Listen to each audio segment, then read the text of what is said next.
গত ৭ নভেম্বর ঝালকাঠি কুয়াকাটা জাতীয় মহাসড়কের ধপধপিয়া এলাকায় বাস চাপায় মারা যান র্যাব সদস্য আনোয়ার কাকন। গুরুতর আহত হন তার মেয়ে আইরিন। এছাড়া ঝালকাঠি খুলনা মহাসড়কের বিভিন্ন সময়ে সড়ক দুর্ঘটনায় ঘটেছে হতাহতের ঘটনা।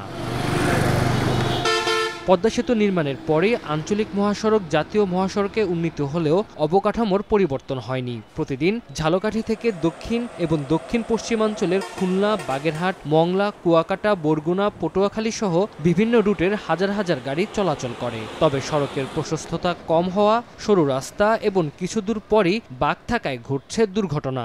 অ্যাক্সিডেন্ট যেভাবে হচ্ছে তাতে করে আমাদের এই ডবল লাইন থেকে 4 লাইনে উন্নতি করা ইমিডিয়েট প্রয়োজন। 4 লাইন হওয়ার কথা ছিল, তা তো কোনো খবরই নেই, কোনো এখন তো কোনো ডিসিশনই তারা নেয় না।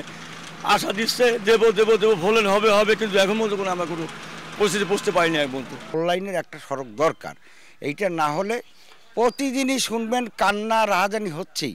তো এই কান্নার থেকে আমরা কবে রেহাই পাবো? সমস্যার সমাধানে 4 লেনের প্রকল্প অনুমোদনের জন্য কর্তৃপক্ষের কাছে পাঠানো হয়েছে বলে জানিয়েছে সড়ক ও জনপথ বিভাগ। 4 লেন সহ এবং বিভিন্ন বাঁক রয়েছে যা বাঁক সরলীকরণের মাধ্যমে সমাধান করা হবে।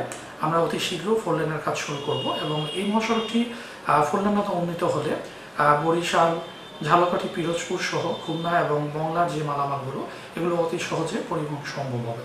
গত 3 মাসে মহাসড়কের বিভিন্ন এলাকায় 15টি দুর্ঘটনায় 13 জনের প্রাণহানি হয়েছে। আহত হয়েছেন অন্তত 50 জন।